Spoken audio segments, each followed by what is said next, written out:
இன்றே டவுன்லோட் செய்து உங்கள் ஃபேவரட் ஷோக்களை என்ஜாய் பண்ணுங்க.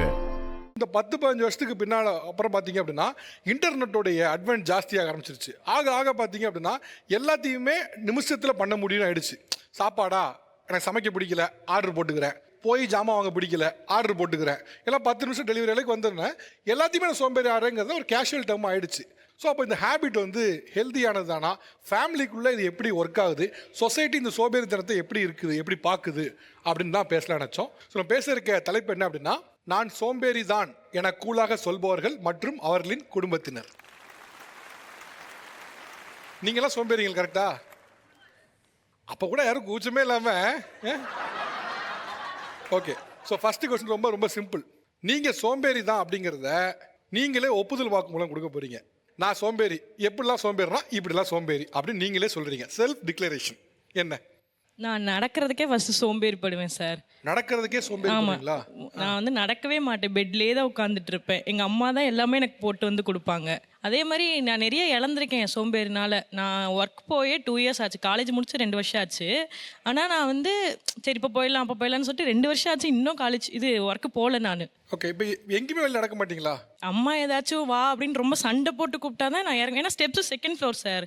ஸோ இறங்கி போயிட்டு வரணும், ஸோ கிளம்பணும், குளிச்சு கிளம்பணுன்ற போதெல்லாம் ரொம்ப கஷ்டமாக இருக்குது. என்ன கஷ்டமா இருக்கு புரியலையே. கிளம்பணும்ல சார், ட்ரெஸ்ஸு போடணும், குளிக்கணும், கொஞ்சமாச்சும் மேக்கப் போடணும், அதெல்லாம் கிளம்பி போகணும்ல. அதனால நான் போவே மாட்டேன், சண்டை போட்டுருவேன் வீட்டில். அட வரல நீ போமா அப்படின்ட்டுருவேன். வெளியில போறதுங்கிறது வெளில போறது இல்லை, எந்திக்கணும், பல் தேய்க்கணும், குளிக்கணும், ட்ரெஸ் போடணும், மேக்கப் போடணும். ஆமாங்க விஷயம் சார். இருக்கு. இதனால நான் காலேஜ் வந்து ஃபைன் கட்டி தான் எக்ஸாம் எழுதினேன். ஏன்னா எனக்கு அட்டனன்ஸே இல்லை.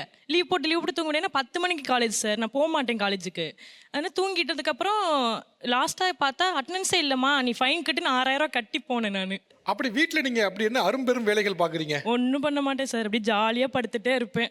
படுத்துட்டு ஃபோன் பார்த்துட்டே இருப்பேன். ரீல்ஸ் அதிகமாக பார்ப்பேன் சார். சார்ஜை பக்கத்துலேயே மாட்டிட்டு இப்படி பார்த்துட்டே உட்காந்துட்டு இருப்பேன். உங்கள் பொண்ணு இவ்வளவு ஆக்ரோஷமாக நான் சோம்பேறியாக இருப்பேங்கிறத கேஷுவலாக சொல்கிறாங்க, நீங்கள் ரகந்து அப்படின்னு ரசிச்சுட்டு இருக்கீங்க.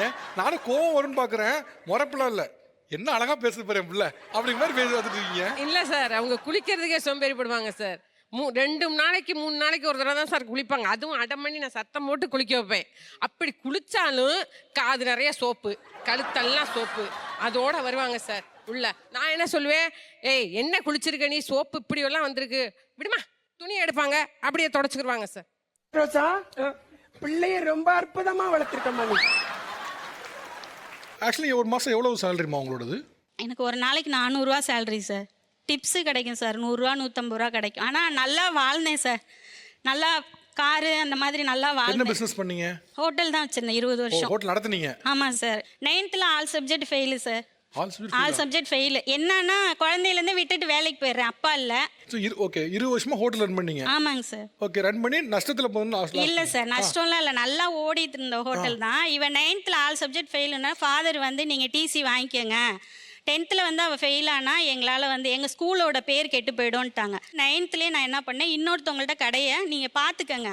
ஆனால் 1 வருஷம் நான் என் பிள்ளைய 10th இவ்வளோ தூரம் கஷ்டப்பட்டு 10வது கூட பாஸ் பண்ணலைன்னா நம்மளை கேவலமாக நினைப்பாங்க. என் ஹஸ்பண்ட் செத்து போகலை, வேறு கல்யாணம் தான் பண்ணிக்கிட்டாரு.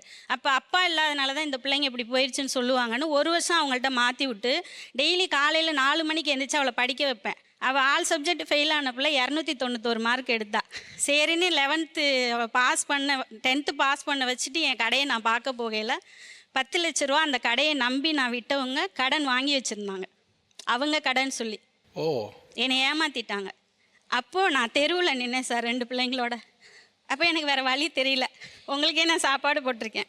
எனக்கா? ஆமாம் சார், நான் வேலை செஞ்ச ஹோட்டலில் தான் நீங்கள் சாப்பிட்டீங்க. எந்த ஹோட்டல்மா? திருச்சியில் சார். நான் வந்திருக்கேன். ஆமாம் சார், நானே உங்களுக்கு பரிமாறி இருக்கேன் சாப்பாடு. ஒருவேளை எனக்கு ஏதாவது ஆயிடுச்சுன்னா இந்த பிள்ளைங்களோட சோம்பேறித்தனம் இவங்க லைஃப்பை அழிச்சிரும். யார் பார்த்துப்பா, என்ன உன் அம்மா பிள்ளை வளர்த்து வச்சுருக்கான்னு கேட்க மாட்டாங்களா? அந்த பயம்தான். என் பிள்ளை சோம்பேறின்னு நான் ஏன் இங்கே வந்து சொல்கிறேன்னா, அப்போயாவது நீங்கள் உங்களை மாற்றிக்கங்க. எனக்கு அப்புறம் இந்த பிள்ளைங்களுக்கு யாருமே இல்லையே, இந்த சோம்பேறித்தனம் அவங்கள அழிச்சிருமேங்கிறது எனக்கு ரொம்ப பயமாக இருக்குது சார். நீங்கள் சொல்கிறது ரொம்ப ரொம்ப பெயின்ஃபுல்லாக இருக்குமா? ஏன்னா ஒரு ஹோட்டல் உரிமையாளராக இருந்து நீங்கள் ஒரு ஹோட்டலுக்குள்ளே வரும்போது 4 பேர் உங்களுக்கு செல்ட் அடிச்சு 4 பேர் வாங்கன்னு சொல்லி எல்லாருமே என்னை துக்கம் விசாரிப்பாங்க சார். அந்த ஹோட்டல் ஒரு ஸ்டார் ஹோட்டல் மாதிரி திருச்சியில். அங்கே வரவங்க எல்லாருமே விஐபி. எல்லாருமே என்னை பார்த்துட்டு என்ன தேவி இங்கே இருக்க, என்னப்பா என்ன வேலை செய்கிற, என்னப்பா என்ன வேலை செய்கிற அப்படின்வாங்க. ஏன் அதுவும் வேலை தானே, நான் உழைச்சி தானே சாப்பிட்றேன், நான் திருடலையே, பொய் சொல்லலையே, நான் உழைச்சி தான் சாப்பிட்றேன், நான் என்ன வேலை வேணாலும் செய்வேன் சார். என்னை சாக்கடையிலுமா உனக்கு 500 ரூபா தரேன்னா நான் செய்வேன் சார், என் பிள்ளைங்களுக்காக நான் செய்வேன். ஆக்சுவலாக உண்மையிலே அவங்க ஒரு தடவை சொல்கிறது எனக்கு ஒரு மாதிரி, அவங்க எனக்கு அம்மா இல்லை தான், அவங்க எனக்கு எந்த வகையில் ரிலேஷன் இல்லை தான், ஆனால் அவங்க சொல்கிறது எனக்கு வந்து ஒரு மாதிரி வலிக்குது. ஓகே, நீங்கள் பெரிய ஆளாக என்ன பண்ணணும் ஆசை, அம்மாவுக்கு என்ன பண்ணி பார்க்கணும் ஆசை? ஐடி ஜாப் போனே அவங்கள பார்த்துக்கணும் தான் சார். ஓகே, ஐடி போய் என்ன பண்ணணும், அம்மாவுக்கு என்ன பண்ணி பார்க்கணும் ஆசை? ஒரு ஹோட்டல் ஓனராக இருந்தாங்க, இன்னைக்கு சர்விங்கில் இருக்காங்க, அம்மாவுக்கு என்ன அவங்க பண்ணி வேலையை விட்டுட்டு நான் பார்த்துப்பேன் சார். நீ வேலைக்கே இப்போவே நான் சொல்கிறது அதுதான், நீ வேலைக்கு போவேன்னா நான் பார்த்துக்கிறேன். நான் வந்து எடிட்டிங் பண்ணிவிட்டு நான் என்னால் முடிஞ்ச அளவு எனக்கும் அதில் சேலரி வருது தான், அதை வச்சு நான் பார்த்துக்கிறேன். இன்னும் கொஞ்சம் எஃபெக்ட் போட்டோன்னா இன்னும் அது வந்து நல்லா போகும். நான் மீண்டும் உங்களுக்கு என்ன சொல்கிறேன்னா, ஒரு ஹோட்டல் வச்சு அவங்கள ஓனராக ஒருத்தரை உட்கார வச்சுருங்க. அதுதான் நீங்கள் அவங்களுக்கு செய்யறது. ஒன்ஸ் ஒருத்தர் ஹோட்டலில் உட்காந்தோன்னா இது வரைக்கும் அவங்கள பார்த்தவங்களாம் என்ன சொல்லியிருப்பாங்க, எப்படி இருந்த ஃபேமிலி வாழ்ந்து கட்டிச்சு பாரு அப்படின்னு பேசியிருந்துருப்பாங்க. இல்லை அவங்களுக்கு மகளாகிய நான் ஒருத்தன் இருக்கேன், அவங்க வந்து ஹோட்டல் ஓனராக இருந்து சர்விங்காக இருந்திருக்கலாம், நாளைக்கு நான் உங்களுக்கு ஹோட்டல் ஓனராக ஆக்குவேன்னு நீங்கள் பண்ணுறது தான் சரி. அவங்களை உட்கார வச்சு சாப்பிட போடுறத விட ஒரு ஹோட்டல் ஓனராக்கி சாப்பாடு போடுங்க, அதுதான் சரி. நான் எல்லாத்தையுமே விட்டு கொடுக்க மாட்டேன் சார். நான் அவங்கள வந்து நான் பார்த்துக்கிறேன். நான் இப்போ இந்த அளவுக்கு வந்துட்டாங்கன்னா நான் வந்து திரும்ப அந்த இடத்துக்கு நான் கூட்டு போகிறதுக்கு நான் ரெடியாக தான் இருக்கேன், நான் பார்த்துக்கிறேன். அதனால தான் சார் நான் இவ்வளோ எஃபெக்ட் போட்டு நான் இவ்வளோ பண்ணிகிட்டு இருக்கேன். தேங்க்யூ. நீங்கள் எந்த வகையில் சோம்பேறி? சார் சின்ன வயசுலேருந்தே நான் ரொம்ப தூங்குவேன். எல்லாத்து வீட்லயுமே பொண்ணுங்க தான் ரொம்ப சோம்பேறியா இருப்பாங்க. ஆனா அதான் யோசிக்கிறேன் நானு. நீங்க என்ன அம்மா உட்கார்ந்திருக்கீங்க? சோம்பேறியா இருப்பாங்க சார். சமைக்க மாட்டாங்க, பாத்திரம் தேய்க்க மாட்டாங்க, இப்ப பேச கூட மாட்டாங்க. நைட்டு தூங்குவாங்க.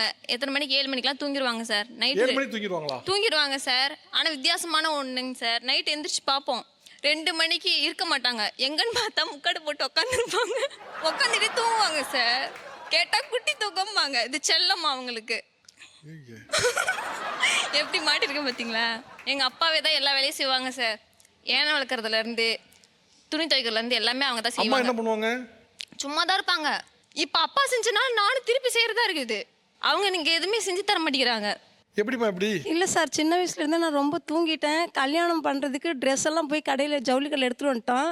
அப்போ சொன்னாங்க விடியாகாலம் எழுந்திரிக்கணும், மாமியார் மாமனால திட்டுவாங்க, வேலை செய்யணும், நான் கல்யாணம் வேண்டான்னு சொல்லிட்டேன். சரி. வேண்டானோடனே அப்போ நீ வந்து 2 லட்ச ரூபாய் அவதாரம் கட்டணும். அபராதமா? அந்த கல்யாணம் நம்ம வேண்டாம், மாப்பிள்ளை வேண்டான்னு சொன்னால் கட்டணும் அப்படின்னு சொன்னாங்க என்கிட்ட. நீ பணம் கட்டணும். சரி அப்போ நான் கல்யாணம் பண்ணிக்கிறேன். 2 லட்ச ரூபாய் அப்போ ரொம்ப பெருசு, எங்கேருந்து கட்டுறது, நான் பண்ணிக்கிறேன்னு சொல்லிட்டு கல்யாணம் பண்ணிட்டேன். பண்ணோன்னே ஒரு பையன் பிறந்துச்சு, அதுக்கு அண்ணன். அபராதத்துக்காக கல்யாணம் பண்ண முதல் ஆமாம் சார். அப்புறம் 2 லட்சங்கிறாங்களே வீட்டில், அம்மா அப்பா வீட்டில் எப்படி உன்னை அப்பயே சொல்ல வேண்டியதானே பண்ணி பையன் ஒன்று பிறந்துருச்சு. நான் இனிமேல் எனக்கு வேண்டாம், அம்மா வீட்டுக்கு போயிட்டேன். மறுபடியும் மாமியார் மாமனை கூப்பிட்டு வந்து வச்சுட்டாங்க. இந்த பாப்பா பிறந்துச்சு. பிறந்துச்சுன்னா உங்களுக்கு தரமா? யாருக்கோ பிறந்த மாதிரி பிறந்துச்சு. எனக்கு வேண்டாம். பிறந்துருச்சு, பாப்பா பிறந்துருச்சு, பையன் பிறந்துட்டாங்கிறீங்க. இவங்க தான் சார் கூட்டி வந்து என்னை வாழ வைக்கிறாங்க. நான் தான் வேண்டாம் வேண்டான்னு போயிடுறேன். எந்திரிச்சு வேலை செய்ய சொல்கிறாங்களே.